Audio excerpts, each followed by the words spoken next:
Hello दोस्तों, आज हम पढ़ेंगे बायोलॉजी। और बायोलॉजी में मैं आपको कुछ इम्पोर्टेंट प्रश्नों को सॉल्व कराऊंगी जो कि एग्ज़ाम में इससे एक क्वेश्चन आता है। और चलिए, अगर मेरा आपको कंटेंट अच्छा लगता है तो प्लीज़ लाइक शेयर और सब्सक्राइब कीजिए। चलिए देखते हैं। प्रश्न 1 देखते हैं। भोजन का एक प्रमुख अंग है। तो ऑप्शन आपका स्टार्च है, ग्लूकोज है, कार्बोहाइड्रेट है, सेलुलोज है। तो हमारा ऑप्शन इसमें होगा प्रचुर मात्रा में। प्रमुख अंग है, भोजन का एक प्रमुख अंग है, कार्बोहाइड्रेट होगा। तो चलिए इस पोषण और स्वास्थ्य के बारे में कुछ जान लेते हैं कि क्या होता है, इसमें क्या क्या आता है। तो पोषण और स्वास्थ्य जो एक दूसरे से बंधा हुआ है, जुड़ा हुआ है। पोषण वह है जिससे कि शरीर बढ़ता है, विकसित होता है कार्य करने के लिए। जैसे आवश्यक पोषक तत्वों में जैसे विटामिन आएगा, प्रोटीन आएगा, खनिज आएगा, कार्बोहाइड्रेट आएगा। और अच्छा पोषण मिलेगा तो हम बीमारियों से दूर रहेंगे, हमें ऊर्जा मिलेगी और शारीरिक और मानसिक हमारा विकास बढ़ेगा। जैसे कि कार्बोहाइड्रेट और प्रोटीन और वसा और विटामिन जो खनिज होते हैं, ये इसमें शामिल होते हैं शरीर के जैसे रख रखाव के लिए, वृद्धि के लिए, ऊर्जा के लिए और ये प्रतिरक्षा के लिए ज़रूरी होते हैं। ठीक है, तो चलिए अब प्रश्न संख्या 2 देखते हैं। निम्नलिखित में से कौन सा पदार्थ मानव शरीर में ईंधन का काम करता है? मानव शरीर में ईंधन का काम करता है। आपका ऑप्शन ए है प्रोटीन है, बी विटामिन है, सी कार्बोहाइड्रेट है और डी जल है। तो हमारा ऑप्शन सी होगा, कार्बोहाइड्रेट होगा। यह मानव शरीर में ईंधन का काम करता है।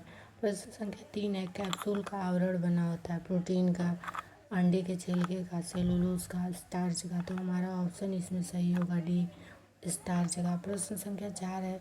शहद का प्रमुख घटक है। तो शहद का प्रमुख घटक आपका ग्लूकोज है, सुक्रोज है, माल्टोज है, फ्रक्टोज है। तो हमारा ऑप्शन इसमें सही होगा, चौथे का डी सही होगा, फ्रक्टोज सही होगा।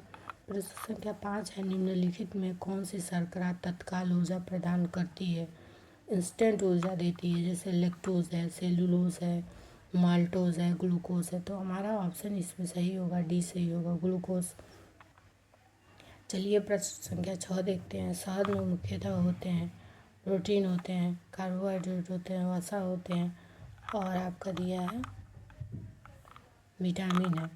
तो हमारा ऑप्शन इसमें सही होगा, आपका बी सही होगा, कार्बोहाइड्रेट। शहद में कार्बोहाइड्रेट की मात्रा ज़्यादा होती है और प्रोटीन तो होगा नहीं, वसा भी नहीं होगा और विटामिन भी नहीं होगा।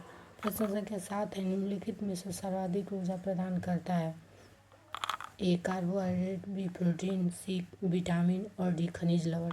तो हमारा ऑप्शन इसमें सही होगा, ये कार्बोहाइड्रेट सर्वाधिक ऊर्जा यही देता है। प्रश्न संख्या 8 है। मानव शरीर में कार्बोहाइड्रेट मुख्यतः संग्रह होता है, कहाँ इकट्ठा होता है? तो शुगर है, स्टार्च है, ग्लूकोज है, ग्लाइकोजन है। तो हमारा ऑप्शन इसमें सही होगा, डी ग्लाइकोजन। ये सारे प्रश्न इम्पोर्टेंट हैं।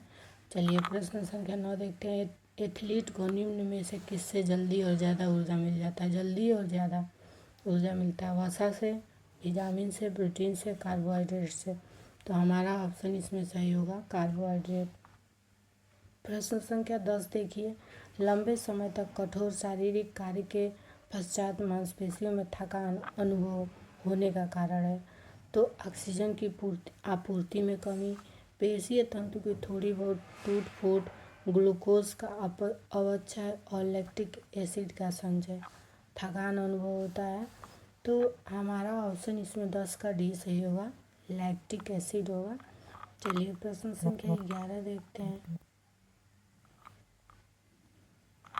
रक्त ग्लूकोज स्तर समानता व्यक्त किया जाता है एच.जी. के एम.एम. में, एम.जी. के प्रति डेसीलीटर में और सी भाग प्रति मिलियन में और डी ग्राम प्रति लीटर में। तो हमारा ऑप्शन इसमें सही होगा, बी।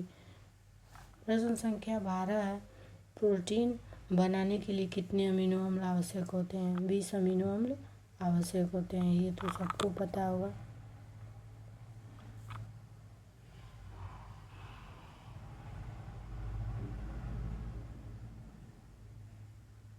प्रश्न संख्या 13 देखते हैं। शरीर में ऊतकों का निर्माण किससे होता है?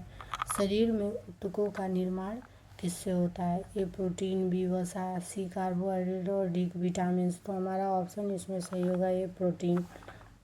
प्रश्न संख्या 14 देखिए, प्रोटीन को निम्नलिखित में से क्या माना जाता है? शरीर का निर्माण करने वाला, बी ऊर्जा उत्पादक, विनियामक, स्थूलतावर्धक। तो हमारा ऑप्शन इसमें सही होगा 14 का ए, शरीर का निर्माण करने वाला। मैं आपको विस्तार से बताऊंगी प्रोटीन, विटामिन, खनिज और इसके बारे में मैं एक अलग से चैप्टर बनाऊंगी, उसमें मैं आपको इसको अच्छे से पढ़ाऊंगी। ये तो प्रश्न थे और ये प्रश्न बहुत ही इम्पोर्टेंट है और आपको इस प्रश्नों को देख लेना है। एग्ज़ाम से एक क्वेश्चन श्योर आता है। आज के लिए इतना ही, धन्यवाद।